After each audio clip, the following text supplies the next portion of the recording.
meus amigos, minhas amigas, sou o professor Luiz Antônio de Carvalho e vamos continuar o nosso grande curso de Administração Financeira e Orçamentária. Na aula anterior, nós estudamos o quê? A primeira parte dos princípios orçamentários. Foi uma aula aí de 1h30, 1h40, uma aula um pouco longa e, claro, eu, professor Luiz, como sou coordenador pedagógico do site, sempre oriento os professores em subdividirem as suas aulas o máximo possível, por quê? Para evitar a famosa fadiga, né? E o aluno estudando com fadiga é aquele aluno que ele não consegue absorver muito conteúdo, ele tem baixo índice de fixação de conteúdo e, claro, prejudica o seu desempenho. Então, o nosso projeto pedagógico aqui é a gente sempre subdividir, porque é o fator psicológico também.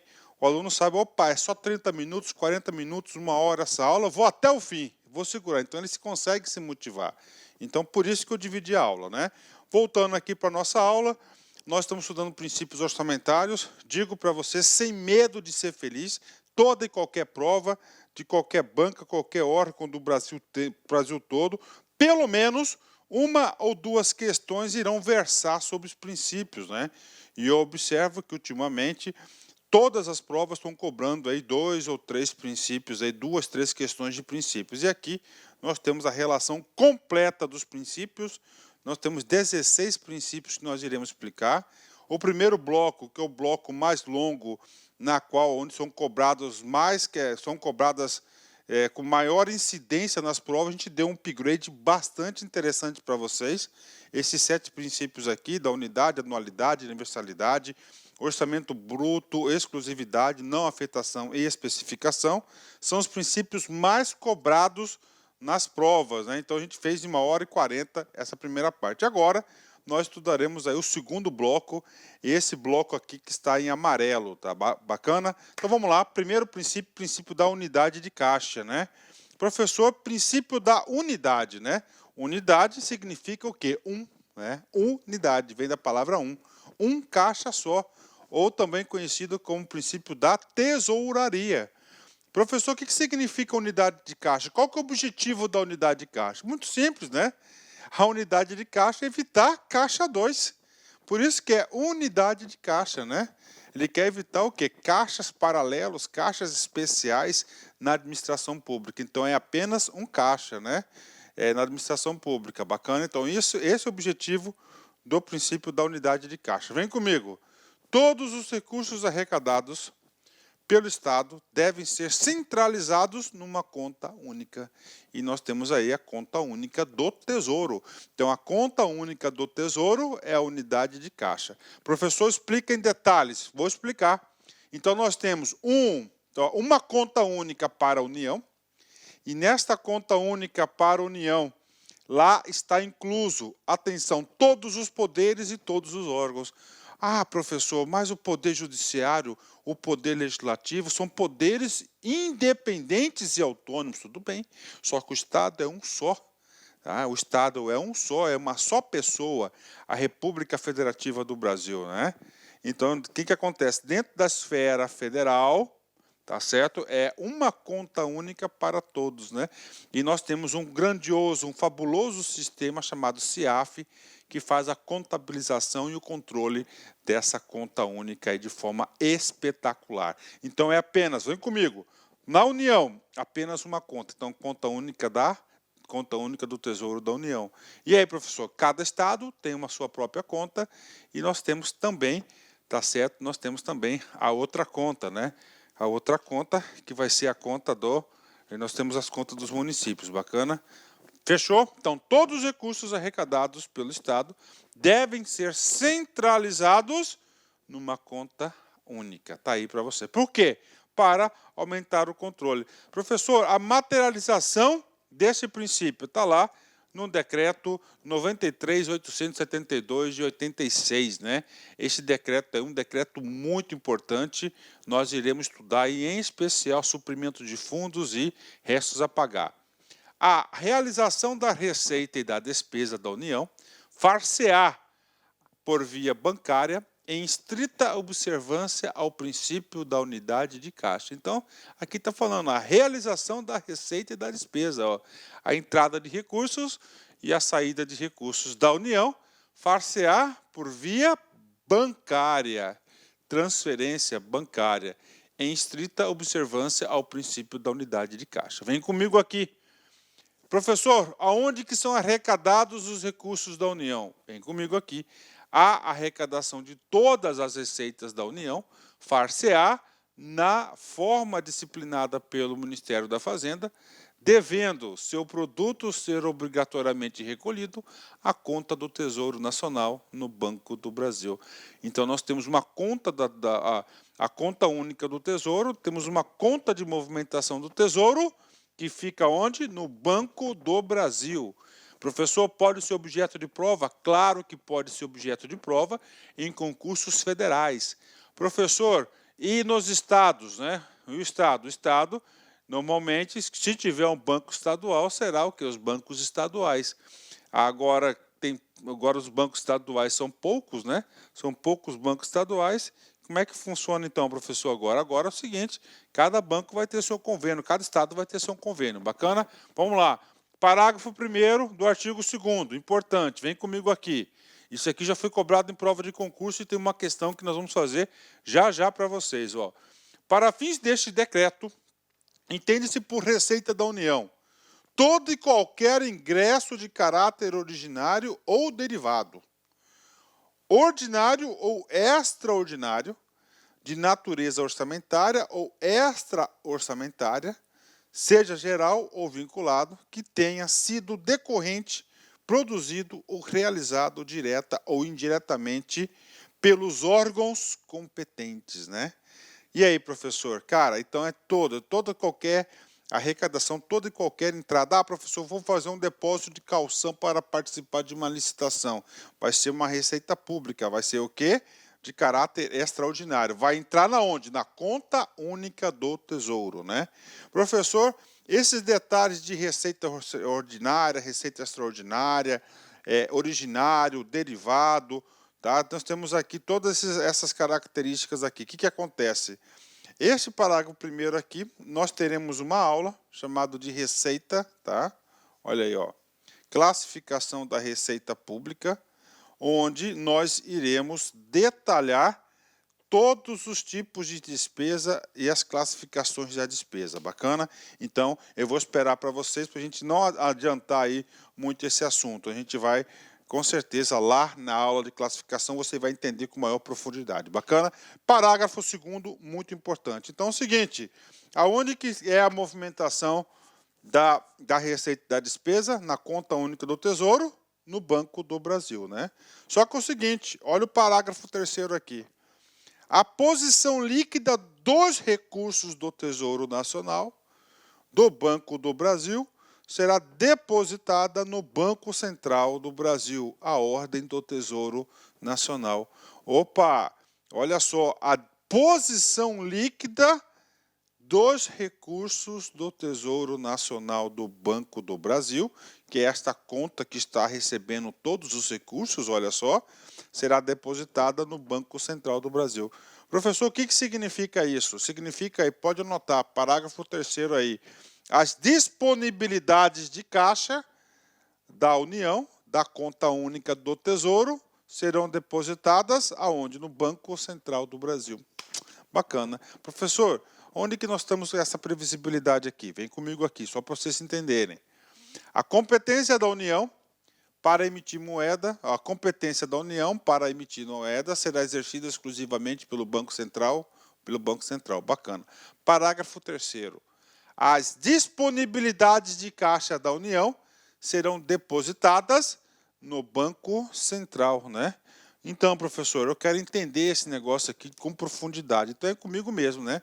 Então, está aqui você, cidadão contribuinte, né? Olha aí, cidadão contribuinte, né? Você está aqui, você está pagando o seu tributo, né? Então, está aqui, você está fazendo o quê?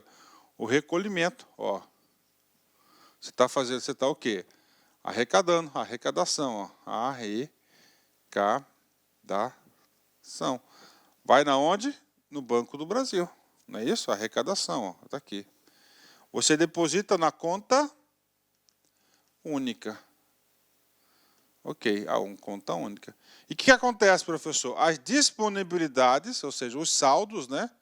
serão o quê? No Banco Central. Aí.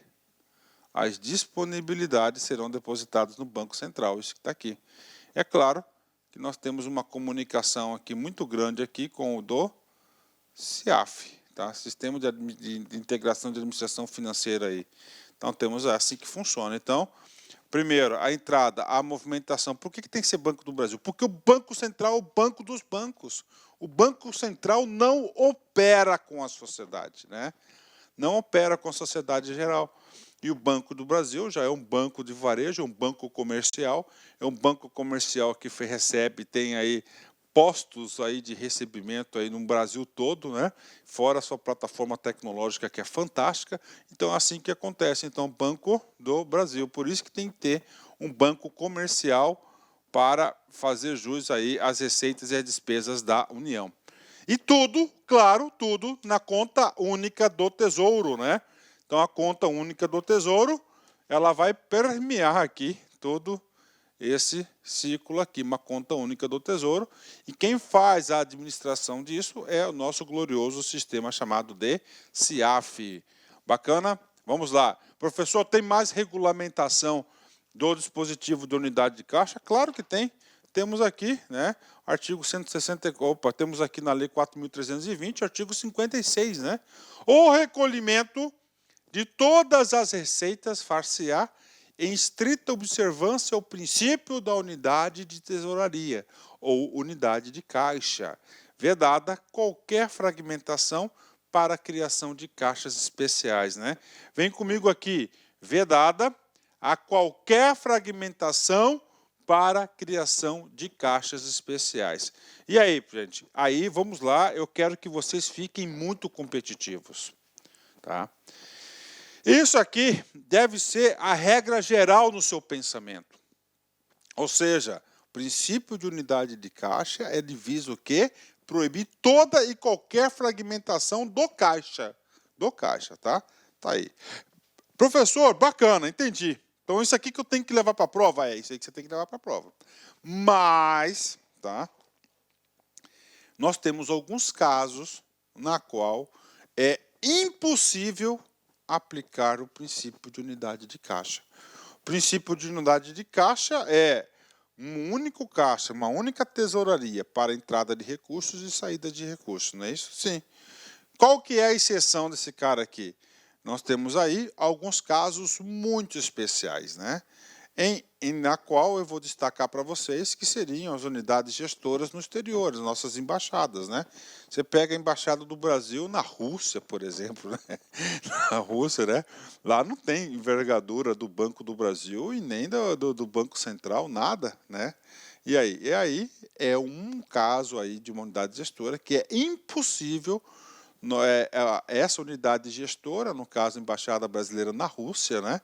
Aconteceu o seguinte, operar com o quê? Operar com o princípio da unidade de caixa, entenderam? Então, existem esses casos especiais, mas isso aqui é casos especiais para o examinador cobrar este assunto aqui, para o examinador cobrar esse assunto, no comando da questão, ele vai ter que colocar casos especiais e vincular o que? Unidades gestoras, e vai explicar o caso especial. Uma das situações que eu consigo visualizar é o caso apresentado pelas embaixadas, né? Então, lá não tem como se aplicar. Um dos tipos dessas contas especiais seriam as unidades gestoras no exterior, tá? Que ele é offline, né? Olha aí. Claro que é tudo contabilizado, né? Mas de maneira offline. Representadas pelas embaixadas do Brasil no mundo, essas unidades recebem recursos públicos e estão desconectadas da conta única. Bacana, é claro que a movimentação será registrada, né? Via sistema SIAF. Bacana? E aí, vamos lá, treino, vamos lá, vamos fazer um treino aqui, 2 treinos. STJ CESP 2018, cargo de analista. O recolhimento de todas as receitas é feito pela estrita observância ao princípio de unidade de tesouraria, sendo permitida a fragmentação para a criação de caixas especiais. E aí, professor? Cara, aí o seguinte, né? Essa questão está errada. Primeiro, o princípio da unidade de caixa ou o princípio da tesouraria, unidade de tesouraria, ele visa especificamente combater isso aqui, ó, a fragmentação da criação de caixas especiais. Professor, por que quer evitar isso? Porque não quer caixa 2, né? Professor, mas e aí? Existem algumas situações na qual não se opera o princípio de unidade de tesouraria? Sim, nós temos alguns princípios aí, mas são casos especiais na qual é impossível a aplicação do princípio. Logo, está errada essa questão, porque no princípio da unidade de caixa não é permitida a fragmentação para a criação de caixas especiais. Inclusive, esse princípio da unidade da tesouraria, unidade de caixa, vem justamente para combater isso, né? Ah, professor, e aquele caso lá das embaixadas, né? Aquele caso lá são casos especiais na qual não é possível a aplicação do princípio da unidade de caixa, dada aí a situação aí da natureza da receita e da despesa. Bacana? Então está errada essa questão aqui. Vão comigo. TRT 10, CESP 2017, cargo de analista. Olha essa questão como ela é interessante. O recolhimento de todas as receitas se fará em estrita observância ao princípio da unidade de tesouraria, vedada qualquer fragmentação para a criação de caixas especiais. E aí, professor, essa primeira parte aqui, ela está super verdadeira, né? Isso aqui que diz o artigo 56 da Lei 4.320, tá? Super verdadeira, tá? Agora vem a segunda parte. Banca do CESP é sempre assim. Você tem que criar, sempre na questão do CESP, nós temos dois comandos, tá? Dois comandos, dois índices para você avaliar. E as duas partes têm que estar corretas para o item ser correto. Né? Por conseguinte, todas as receitas arrecadadas, incluindo as de operação de crédito, inclusive de operação de crédito, ok? Bacana. Ainda que não previstas no orçamento.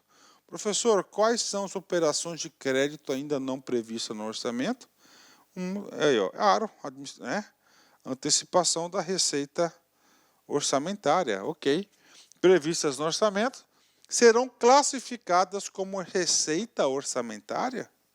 Gente, AFO, estão falando que é receita orçamentária? E aí? Errado. Porque AFO é receita extra-orçamentária, né? Em rúbricas próprias, então está errado simplesmente por isso, né? Ou seja, uma questão aqui que com certeza o aluno tem que ter um conhecimento aí considerável para poder responder. Prof, corrija essa questão aqui, ó. É como receita pública, sim, se ele colocou receita pública aqui, está correta. Se ele coloca receita orçamentária e receita extra-orçamentária, também está correto, né? Então começou muito bem. Com certeza é um tipo de questão aqui que o aluno aqui gerou muita dúvida para aqueles alunos que não estudaram com o devido aprofundamento da disciplina, né? E esse nosso estudo, eu sempre falo para vocês que esse estudo nosso aqui, ele é super detalhado. Logo, por esse único motivo, a questão está errada. Vamos embora. Próximo princípio. Princípio do equilíbrio, né? Equilíbrio, né? Equilíbrio, né? Professor, o que significa esse princípio do equilíbrio, né? Vamos lá na lei orçamentária. Então nós temos aqui, ó, as receitas e nós temos o que? As despesas, né? As despesas. Vamos colocar aqui, ó, caso 1, aí. 1.000 de receita e 1.000 de despesa. Segundo caso, professor, nós temos aqui, ó, 1.000 de receita e 995 aqui de despesa. Terceiro caso, prof, temos aqui 1.000 de receita, né? E nós temos aqui 1.100 de despesa, né? Pode ser 1.100, falou, não importa, né? O que acontece aqui, ó? Nesse caso aqui, ó, a receita, ela é igual, né? A receita aqui, ela tá maior. E aqui ela tá menor. Professor, vem comigo, tá? Esse primeiro caso é um orçamento equilibrado? Verdadeiro. Pode? Pode, está aqui. Segundo caso, é um orçamento equilibrado? Sim, né? Ó, ele é menor, tá? Só que não pode ser muito menor do que a receita, tá? Vamos colocar aqui 1.000 e o orçamento aqui seja de 700. É permitido? Não, não é permitido, tá? Não é permitido. Por quê? Porque você está falando o seguinte, o Estado não é para ter lucro, o Estado não é uma empresa, o Estado é para arcar, ele está falando o seguinte, olha, se você, Estado, precisa de 700 pila para pagar todas as suas despesas, então por que você quer sacrificar a sociedade em pagar os tributos em 1.000? Tá? Você está o quê? Você está sacrificando a sociedade aqui. Não pode. Tá? Você não pode sacrificar a sociedade, né? Então isso aqui não é o equilibrado. Agora, um pouquinho aqui, né, menor aqui, ele é um orçamento equilibrado, até para fazer jus aí a alguma contingência, uma gestão fiscal que ocorre. Então isso aqui ele é permitido, mas nessa proporção. Não pode ser o de 700, entenderam? Tá? E o terceiro? O terceiro caso não pode, tá? Mesmo se você colocasse aqui, ó, 1.005, não pode. Em hipótese alguma, a despesa pode ser maior do que a receita. Quando a despesa é maior do que a receita, é uma irresponsabilidade. Tá? É uma irresponsabilidade, isso é muito sério, né? Agora, pasmem, que até pouco tempo atrás no Brasil, era permitido o quê? A despesa ser muito maior do que a receita, né? Ou seja, o próprio Estado, ele assumia esse déficit, ele assume esse déficit para que ele fala, eu tenho que ser o provedor da sociedade. Ele vai ter que pagar essa diferença, né? Tá certo? Aí ele vai ter que pagar. Então, até pouco tempo atrás, era permitido as despesas serem maiores do que as receitas, porque era um Estado desenvolvimentista, era um Estado que assumiu aí o planejamento e o crescimento da sociedade, né? Só que acontece o seguinte, né? O problema é essa diferença da receita e da despesa. Vamos colocar naquele caso ali, ó. Você pegou, tá? Você tinha lá 1.000, né, de receita, arrecadou 1.000 e gastou 1.100. O que você vai fazer com esses 100, né? O que você vai fazer com esses 100? Você vai se autofinanciar. Você pode estar emitindo títulos da dívida pública e vendendo no mercado. Vai papel, entra dinheiro. Entrou esse dinheiro, pronto, você equilibrou suas contas públicas, né? Pronto, é uma coisa. Só que você tem um quê? Um endividamento. Você vai ter uma dívida pública a pagar no futuro. Tá? Isso é o certo, né? Isso é o certo, né?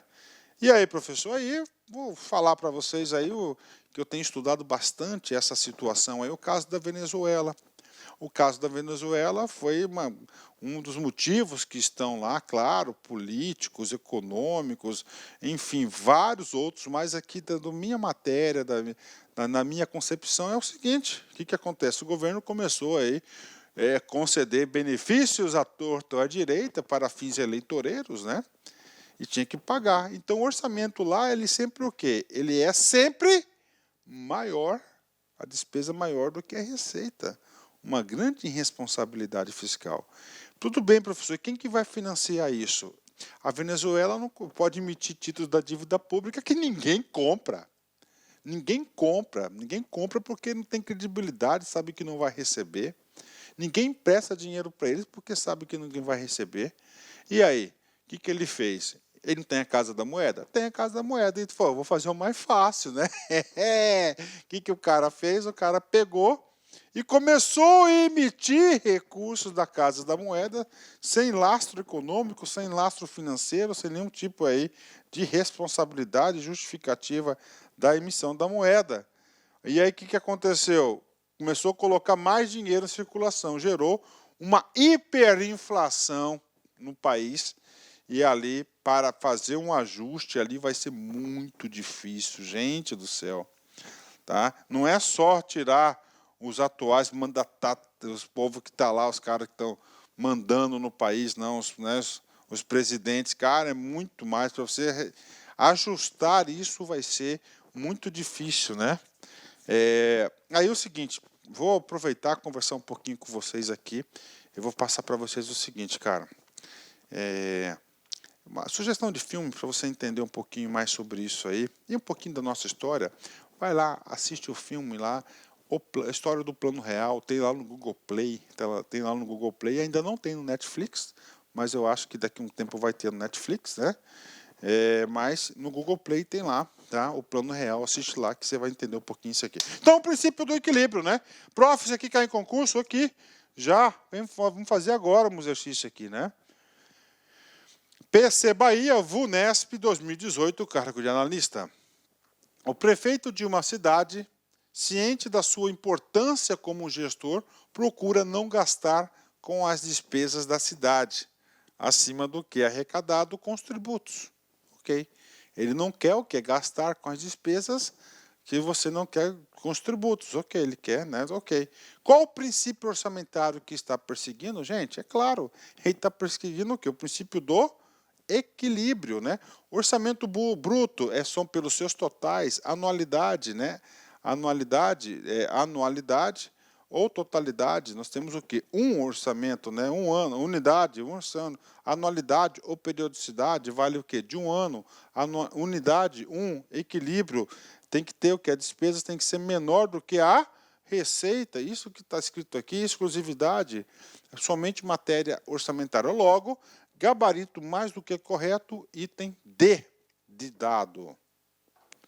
TRT 8, CESP 2016, cargo de analista.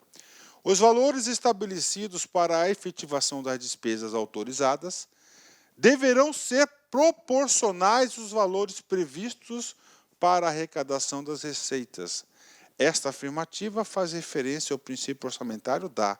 Olha só, os valores estabelecidos para a efetivação das despesas autorizadas deverão ser proporcionais aos valores previstos da arrecadação. Ou seja, observe aqui que ele está querendo o quê?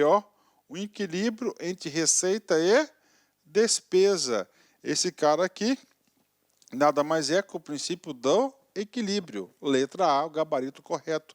Exclusividade, fala da matéria orçamentária, que as leis orçamentárias devem tratar da fixação da despesa e a previsão da receita. Orçamento bruto, pelos seus totais, né? Proibição de não estornos, ele quer garantir que a verba pública, né? Princípio da programação, né? Esse princípio da programação aqui, ele diz o seguinte: programação vem de quê? De orçamento programa, de programas de governo, que orçamento não é lei dos meios, então que esses meios venham atingir os objetivos dos programas de governo, que é o princípio da programação. Logo, gabarito absolutamente correto, sem dúvidas nenhuma dessa questão, gabarito letra A. Letra A. Próximo princípio, o princípio da proibição de estorno, né? Princípio da proibição de estorno. Professor, esse princípio aqui é uma limitação para o gestor público, para o chefe do poder, para a Secretaria do Orçamento Federal, né? Prof, mas por que isso, professor? Proibição de estorno. Você já pensou, determinada categoria da sociedade lutou, brigou e conseguiu uma verba pública para atender às suas demandas, às suas necessidades. Está muito bem, claro, um movimento de anos aí, é justificável, claro, foi lá, está lá no orçamento. O que acontece? Esse princípio aí tenta, né, uma perspectiva de quê? De chegar. A gente sabe que o orçamento não é impositivo, nós sabemos que o orçamento ele é autorizativo, autoriza a realizar essa determinada despesa, né? O que ele faz? Ele faz o seguinte, ele chega lá e fala o seguinte: não, eu vou pegar essa verba, eu vou remanejar, eu vou transpor, tá? Eu vou remanejar, vou transpor, vou transferir essa verba para outro lugar. Perdeu o sentido da lei dos meios. Então, o legislador, né, o constituinte, no caso aqui, sabiamente, fez o princípio do não proibição de estorno. O princípio da proibição do estorno visa impedir que o chefe do executivo altere de forma discricionária, em a devida autorização do legislativo, determinadas classificações da despesa. Este princípio estabelece que, após a aprovação e a inserção no sistema CIAF, é dado o início da execução da LOA. O Executivo, em regra, não pode alterar de forma discricionária essas dotações, né? Qual que é o objetivo desse princípio? Que que aquilo que foi aprovado pelo parlamento, que ali representa o povo, o executivo que tem que executar o orçamento, por isso fala executivo, ele tem que fazer o seguinte, né? Ele tem que seguir o que está ali aprovado, não ficar movimentando aí e criando seu orçamento, entre aspas, paralelo. Professor, a importância desse princípio, um princípio constitucional, olha aí, a transposição, o remanejamento, a transferência de recursos de uma categoria de programação para outra, de um órgão para outro. É o princípio da... Eu falo assim, é a transposição por quê? Porque o caput do artigo 67 fala, são vedados. Então, é vedado o quê? É proibido o quê? A transposição, o remanejamento, a transferência de recursos de uma categoria de programação para outra, ou de um órgão para outro. Isso é o princípio da proibição do estorno. Professor, ele é um princípio absoluto, ou seja, não tem exceção? Não, infelizmente não. Ele é um princípio de vedação relativa. É relativa por quê, professor? Porque nós temos aí algumas situações na qual a administração pública, o chefe do executivo, poderá transpor, remanejar e transferir, ou seja, a exceção ao princípio. Antes de falar das exceções, a gente vai falar de duas exceções especificamente desse princípio, né? Eu quero explicar o que é o remanejamento. Então, o remanejamento vai alterar o órgão que está recebendo os créditos orçamentários. Transposição, no mesmo órgão, mas altera o programa de governo, né? Então, vamos pegar lá, programa de governo. Vamos ver aqui. Educação, tudo bem. Tá? Então, nós temos aí dois programas de governo, né?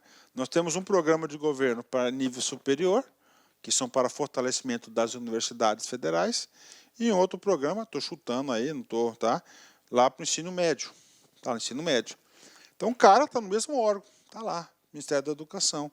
Só que o cara tira dinheiro da federal, das universidades, e manda para o ensino médio, ou vice-versa. Ele está o quê? Afrontando o princípio da proibição de estorno. Ele está fazendo uma transposição de recursos. No mesmo órgão, MEC, mas altera o programa. Sai de nível da UF para ensino médio. Não pode, né? Perdão. A transferência ocorre no mesmo órgão e programa, mas altera a categoria econômica, né? Ou seja, a categoria econômica, despesa de capital no mesmo órgão, no mesmo programa, vamos lá, universidade, né? Está no mesmo MEC, mesmo órgão, universidade, só que aí é o seguinte, né?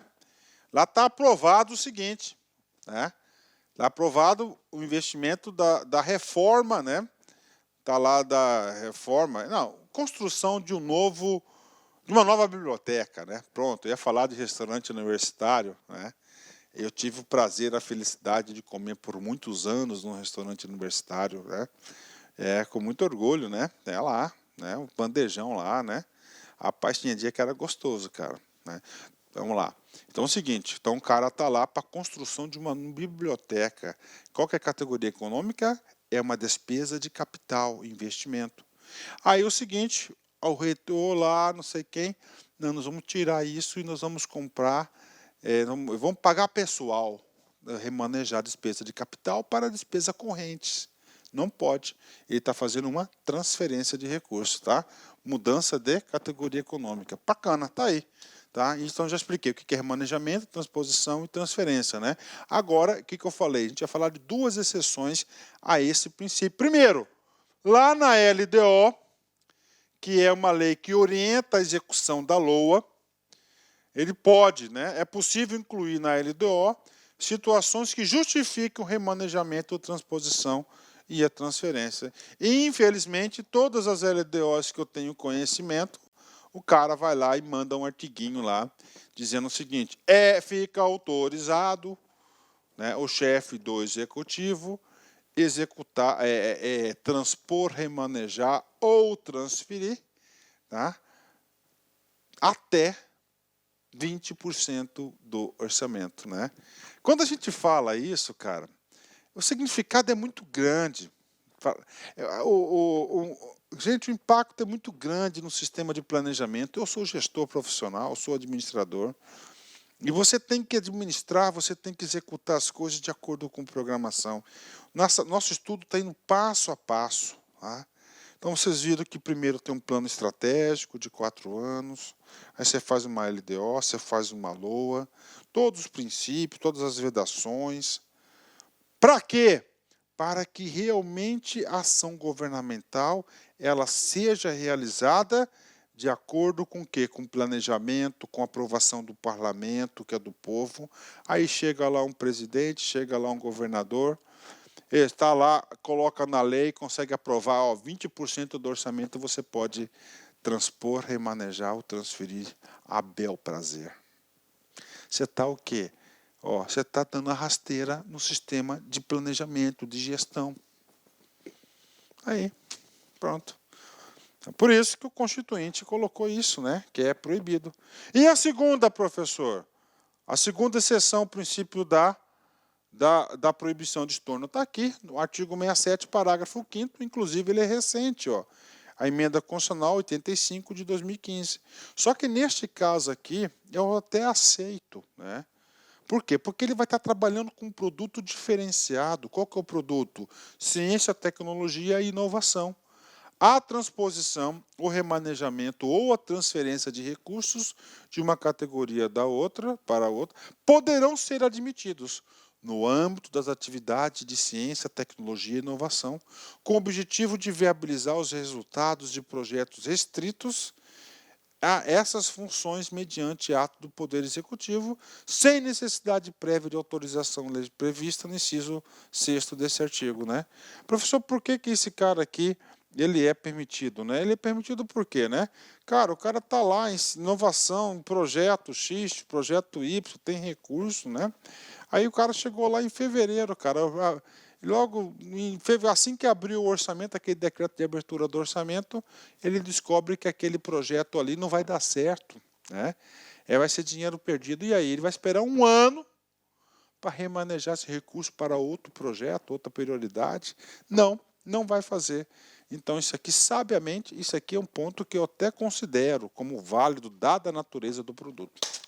Prof, cai esse cara em concurso? Ou como cai? Vem comigo. Liquiguais, Ciências Gran Rio, 2018, cargo de analista.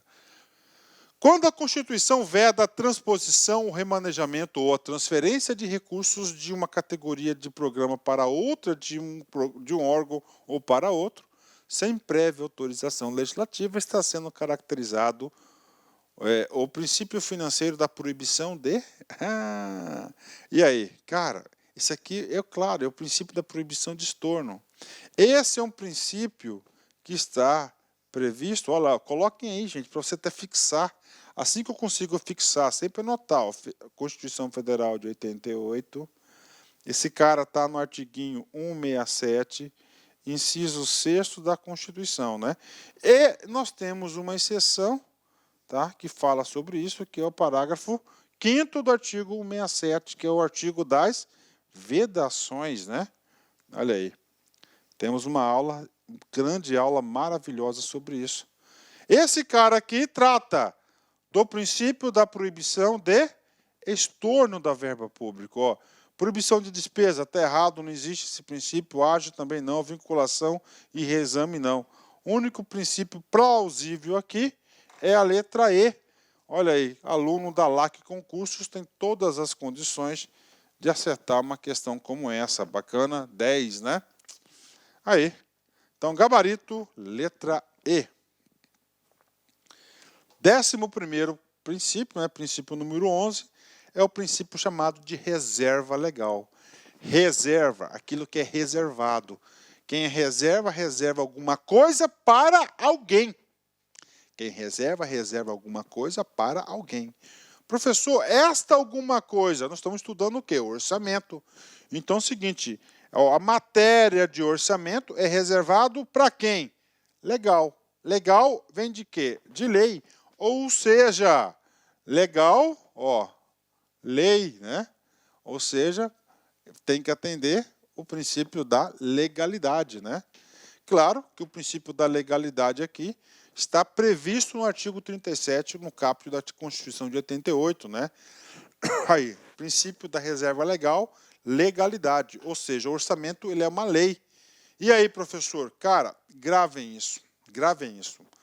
Não há despesa sem lei anterior que autorize. Gente, gravem isso. Não há despesa sem lei anterior que autoriza. E onde que nós iremos autorizar essa despesa? Na LOA ou em uma lei que acrescente a LOA, que adiciona a LOA, né? Então, não existe despesa sem lei que autoriza. Essa lei que está autorizando significa que o povo está aprovando, tá certo? Você adotar, você realizar essa despesa, né?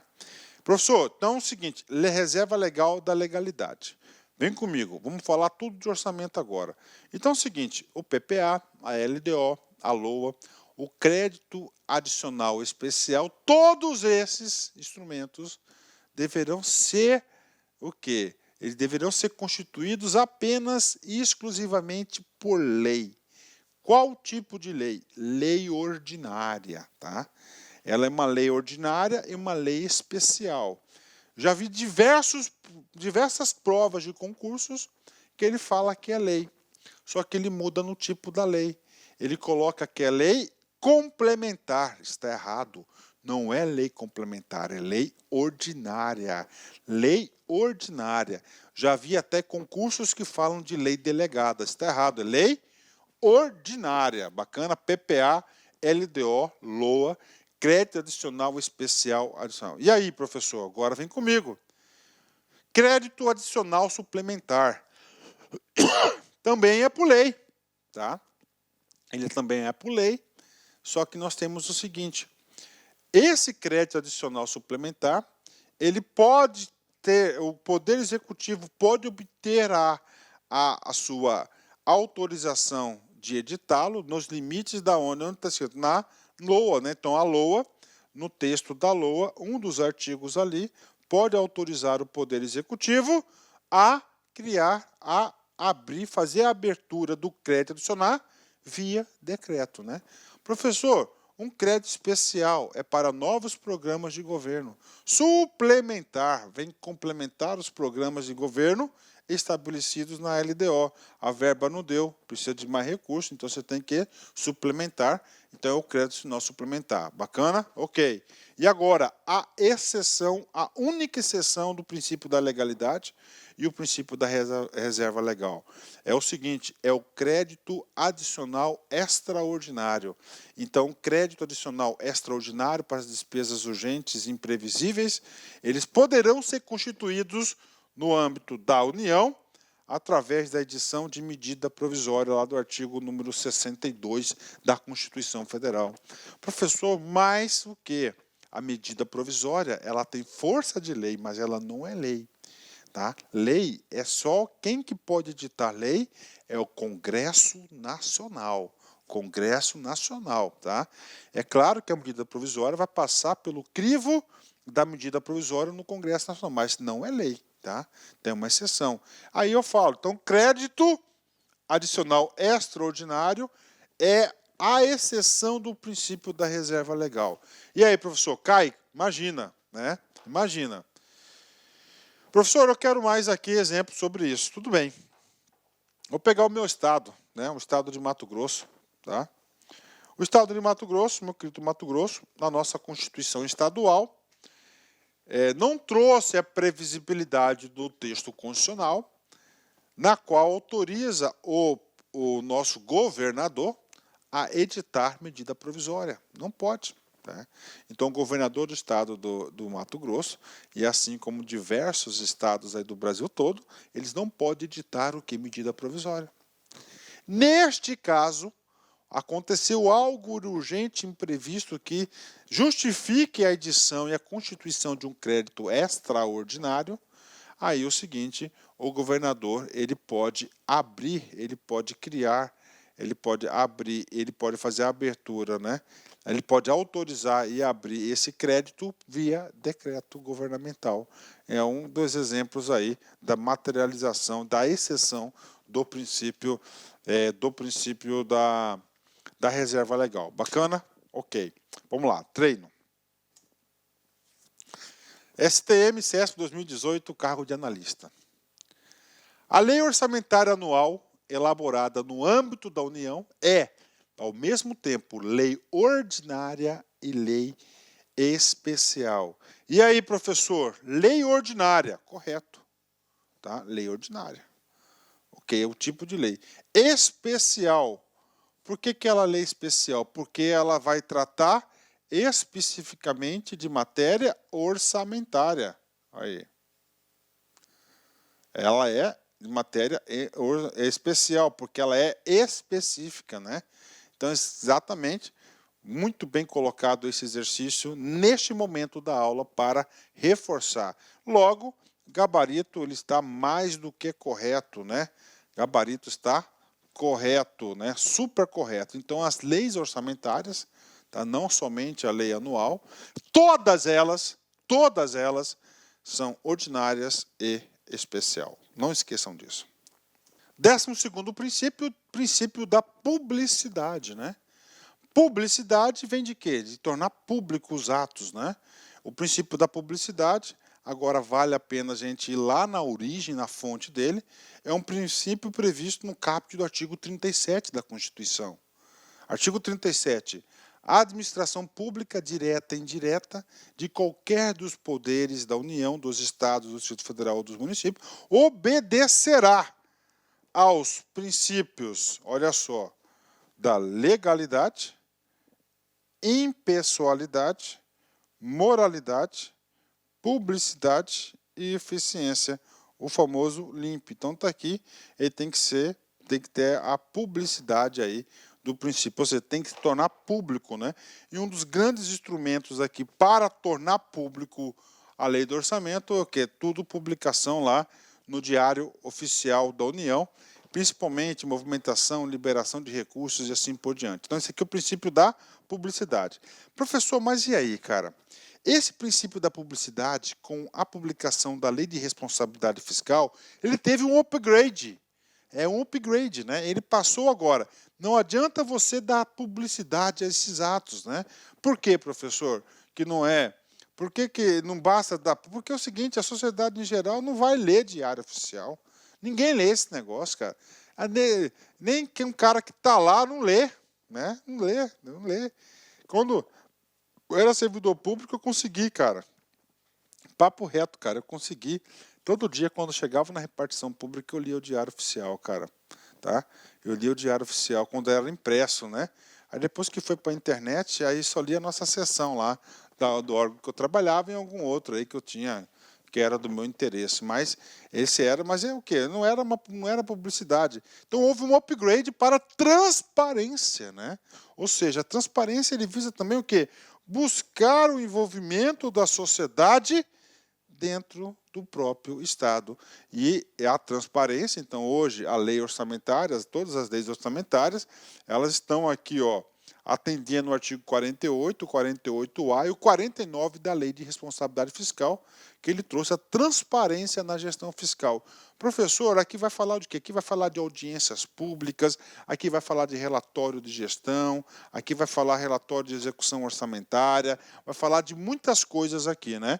Claro que este assunto aqui nós iremos aprofundar devidamente lá na aula de LRF, que nós vamos estudar todos os artigos da LRF, né? Vamos lá, só um exemplo para vocês. Os instrumentos de transparência da gestão fiscal, às quais será dado ampla divulgação. Olha aí, ampla divulgação, inclusive em meios eletrônicos de acesso ao público. Olha aí, transparência, né? Os planos, que aqui é o PPA, orçamentos, leis de diretrizes orçamentárias, as prestações de contas e o respectivo parecer prévio, o relatório resumido de execução orçamentária, o relatório de gestão fiscal e as versões simplificadas desses. Ou seja, olha só, a materialização do princípio da transparência das leis orçamentárias. Bacana? Então temos lá publicidade, upgrade, transparência, né? Vamos lá, reta final dos princípios, princípio da clareza, né? Professor, o que é o princípio da clareza, né? O orçamento tem que utilizar uma linguagem direta, objetiva e clara. Nada de juridiquês, a parte do direito, né? Eu falo juridiquês porque eu eu estou praticamente aí já finalizando meu curso de Direito, né, faltando apenas alguns detalhezinhos, e eu observei isso, que tem uma linguagem muito restrita em relação aí, muito restrita em relação ao entendimento jurídico. Então, isso é o juridiquês, que no começo eu tive muita dificuldade de interpretar o que queria dizer. Agora não, aqui tem que ser claro. O orçamento deve ser elaborado de forma clara, possibilitando o entendimento da sociedade. A compreensão técnica deve ficar a cargo dos operadores do orçamento. 14º princípio, né? 15º princípio, muito interessante, uniformidade, né? Ou seja, vamos aqui, a gente tem aqui o orçamento, ó, a LOA de 2019, né? Aí nós temos aqui a LOA de 2020, que é o nosso ano base aqui do nosso curso, a LOA de 2021, olha aí. Ô, professor, 2021, vamos lá, LOA de 2022. O que significa aqui? O princípio da uniformidade. Que a metodologia e a linguagem desses 4 aqui, das leis orçamentárias, tem que ser uniforme. Professor, para quê? Para comparar, né? Comparar a execução, comparar, fazer uma analogia, ter um parâmetro para fazer uma análise das leis. Esse é o significado do princípio da uniformidade. Para que cada orçamento não tenha uma estrutura distinta, um padrão deverá ser obedecido, deve ser adotado uma estrutura que permita a comparação ao longo dos exercícios financeiros, né? E claro que, graças a Deus, o nosso país já conseguiu esta evolução, este nível de gestão, nós temos isso nas nossas leis orçamentárias, né? Finalmente, nosso último princípio é o princípio da programação, né? Este princípio da programação é o princípio mais novo, é o princípio moderno do orçamento. Com certeza, isso aqui é potencial questão de prova, isso aí. E quem gosta muito disso é a banca do CESP, tá? O que é o princípio da programação? Gente, vamos lá na primeira aula, PPA, Plano Plurianual. O Plano Plurianual, ele se dá através do quê? De programas de governo, tá aí. Programas de governo, Plano Plurianual. Bacana, professor, e aí? O orçamento é o orçamento-programa. O que significa o programa, gente? O programa significa materialização da ação governamental. É lá no finalístico para realizar, para resolver algum problema da sociedade. Então, esse aqui, o orçamento é a lei dos meios, né? Então, você executando a lei dos meios, executando o orçamento, você atinge os objetivos pretendidos no programa. Então, por isso que falo da programação. É considerado um dos princípios orçamentários mais modernos, constituído na organização das ações governamentais, através de programas de trabalho, com objetivos claramente definidos e dispondo meios para alcançá-los, sendo ainda elos de ligação entre o planejamento e o orçamento. Só há de se falar em princípio da programação se o ente utiliza o orçamento-programa e vice-versa. Então, esse orçamento-programa vem da palavrinha programas de governo, tá? Então, todo o nosso orçamento é de programa. Ou seja, por isso que todo orçamento tem que estar no programa de governo para o quê? Para ter a realização de algum objetivo específico, né? Treino. TCU CESP 2015, cargo de analista. O princípio orçamentário da programação não poderia ser observado antes da instituição do conceito de orçamento-programa? E aí, professor? Gente, o princípio da programação ele é baseado no orçamento-programa, programas de governo, programas, gestão de programas, não é isso? Olha aí, gestão de programas. É claro que o princípio da programação está baseado, então essa questão está absolutamente correta. O examinador aqui, ele acertou numa questão como essa. Então, o princípio da programação vem do orçamento-programa. Se você não tem orçamento-programa, você não tem o princípio da programação. Este é o entendimento dessa questão.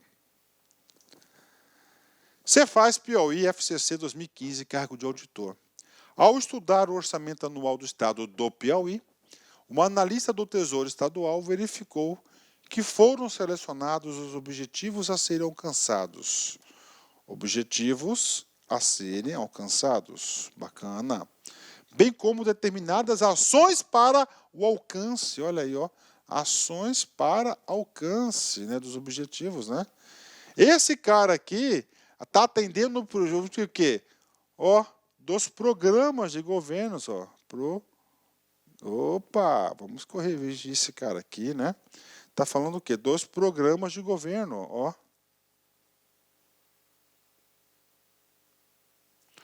Ou seja, o orçamento programa e o princípio orçamentário da programação, letra A. Clareza, né? Ele ser claro, objetivo, uma linguagem acessível, exclusividade, matéria orçamentária, universalidade, todas as despesas, todas as receitas, e a legalidade significa que tem que ser com reserva legal, ou seja, tem que ter lei. Excelente questão aqui da FCC também, né? Também excelente questão aqui da banca FCC. Gabarito correto, letra A. Gabarito correto, letra A. Pronto, terminamos essa magnífica aula aí de orçamento programa, né? De princípios orçamentários, né? Bacana, gente, foram todos os princípios, você pode ter certeza que isso vai te preparar.